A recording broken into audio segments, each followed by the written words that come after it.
हर इंसान की ख्वाहिश होती है रिटायरमेंट के बाद टेंशन फ्री लाइफ जीने की। तो अगर आप भी किसी भरोसेमंद जगह पर इन्वेस्ट कर पेंशन प्लान की प्लानिंग कर रहे हैं तो आपके लिए भारत सरकार की एनपीएस स्कीम यानी कि नेशनल पेंशन सिस्टम में इन्वेस्ट करना सबसे बेस्ट ऑप्शन होगा, क्योंकि दोस्तों एनपीएस कम निवेश में ज्यादा मुनाफे का भरोसेमंद वादा करता है। इसमें जो आपको इंटरेस्ट है वो सेविंग से हमेशा ज्यादा मिलता है। वैसे दोस्तों मैं आपकी जानकारी के लिए बता दूं कि इस स्कीम ने पिछले 12 सालों में पीपीएफ खाते से भी ज्यादा रिटर्न्स दिया है। तो चलिए फटाफट से जानते हैं कि कैसे आप भारत सरकार के इस पेंशन योजना में इन्वेस्ट कर अपने रिटायरमेंट वाली लाइफ को सिक्योर बना सकते हैं। तो हेलो हाय नमस्कार आदाब सत श्री अकाल, मैं हूं आपका दोस्त तनवीर और आप देख रहे हैं एटीएच इंडिया का चैनल। और दोस्तों सबसे पहले तो आप ये जान लीजिए कि एनपीएस जो है एक प्योर रिटायरमेंट प्लान है। और दोस्तों इसमें आपको जनरली 2 प्लान मिलते हैं और ये मैंने ऑलरेडी पहले के वीडियोस में आपको बताया हुआ है कि सबसे पहला है टियर 1 जो पूरी तरह से पेंशन का प्लान है,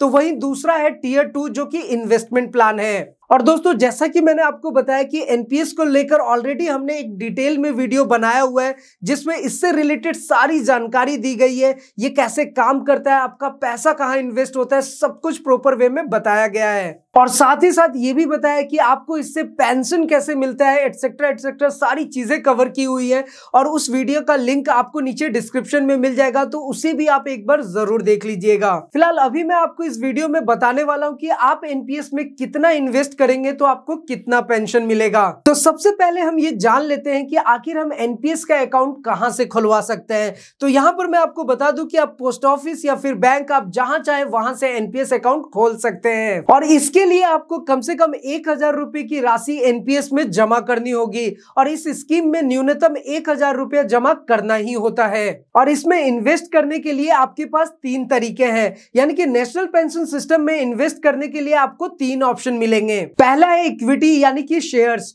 और दूसरा है गवर्नमेंट सिक्योरिटीज और तीसरा है कॉर्पोरेट बॉन्ड्स। अब इन तीनों में से आपको अपना मोड सिलेक्ट करने के लिए ऑप्शन मिलेगा। अब दोस्तों क्या है ना कि आप इसमें जितना ज्यादा सेविंग करेंगे उससे ज्यादा इंटरेस्ट तो मिलेगा ही। और दोस्तों जैसा कि मैंने आपको स्टार्टिंग में ही बताया कि इस स्कीम ने पिछले 12 सालों में पीपीएफ खाते से भी ज्यादा रिटर्न दिया है, तो फिर ये आपके लिए काफी ज्यादा फायदेमंद हो सकता है। अब ये भी जान लेते हैं कि हम ऑनलाइन आखिर कैसे पीपीएफ अकाउंट खुलवा सकते हैं। देखिए दोस्तों फिलहाल 22 बैंक यानी कि 22 बैंक्स ऑनलाइन एनपीएस की सर्विस दे रहे हैं। इससे रिलेटेड सारी जानकारी आपको एनएसडीएल की ऑफिशियल वेबसाइट पर मिल जाएगी। और दोस्तों उसी वेबसाइट के जरिए आप सभी जरूरी बातों को भी जान सकते हैं। वैसे दोस्तों मैं आपको बता दूं कि ई एनपीएस खोलने के लिए आप enps.nsdl.com/enps पर जब क्लिक करेंगे तो इसके बाद आपको न्यू रजिस्ट्रेशन का ऑप्शन दिखाई देगा, उस पर आपको क्लिक करना है। और दोस्तों उस पर जो भी आपकी डिटेल मांगी जा रही है उसे अच्छे से भर ले और अपना रजिस्टर्ड मोबाइल नंबर भी एंटर कर दें, क्योंकि दोस्तों उसी नंबर पर आपको ओटीपी आएगा जिससे आपको वेरीफाई करना होगा।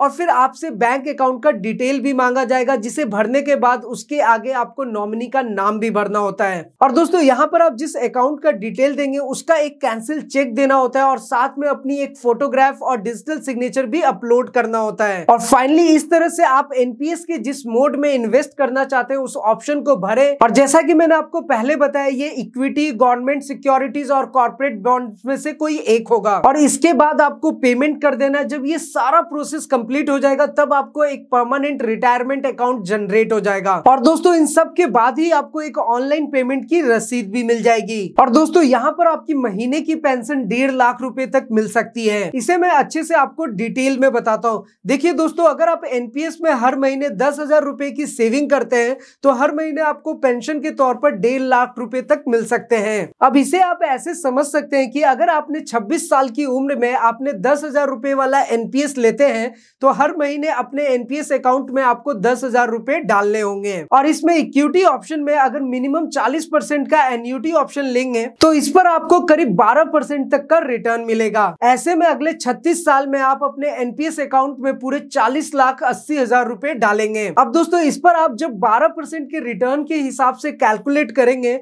तो आपको हर महीने पूरे 1.5 लाख रुपए तक की पेंशन मिल सकती है। तो अगर आप रिटायरमेंट के लिए पेंशन प्लान लेने की प्लानिंग में हैं, तो भारत सरकार की इस एनपीएस स्कीम में इन्वेस्ट करने के बारे में सोच सकते हैं। ये आपके लिए एक अच्छा रिटायरमेंट प्लान साबित हो सकता है। वैसे दोस्तों, आपको पता ही कि एटीएच इंडिया के माध्यम से हम आपको सेविंग, डिपॉजिट, लोन्स में हर तरह से कंप्लीट गाइडेंस देते हैं। और अगर आप भी अपने छोटे से पैसे को बढ़ाना चाहते हैं तो आप हमें कांटेक्ट कर सकते हैं। हमारा सारा contact details and other details आपको नीचे डिस्क्रिप्शन में मिल जाएगा। और दोस्तों, ऐसे बहुत सारे अच्छे अच्छे प्लान है जहां पर आप डेली या फिर मंथली के बेसिस पे पैसे जमा करके सिर्फ 5 साल में भी अच्छा रिटर्न ले सकते हैं। और अगर आप चाहें तो 1 साल में भी अपने सारे पैसे रिटर्न्स में ले सकते हैं। तो इन सारी चीजों को जानने के लिए आप हमें कांटेक्ट कर सकते हैं। हमारा सारा कांटेक्ट डिटेल्स आपको नीचे डिस्क्रिप्शन में मिल जाएगा। तो दोस्तों, अगर आपको वीडियो पसंद आए तो लाइक करें, कमेंट करें और अपने दोस्तों के साथ शेयर भी करें। और अभी तक आपने चैनल को सब्सक्राइब नहीं किया तो सब्सक्राइब कर लीजिए और नए वीडियोस के नोटिफिकेशन के लिए बेल आइकन को भी दबा दीजिए। तो फिलहाल आज के इस वीडियो में इतना ही। फिर मिलते हैं कुछ और नई जानकारी के साथ। तब तक के लिए इस्लाम दुआ और प्रणाम, सत श्री अकाल। Keep watching, keep smiling.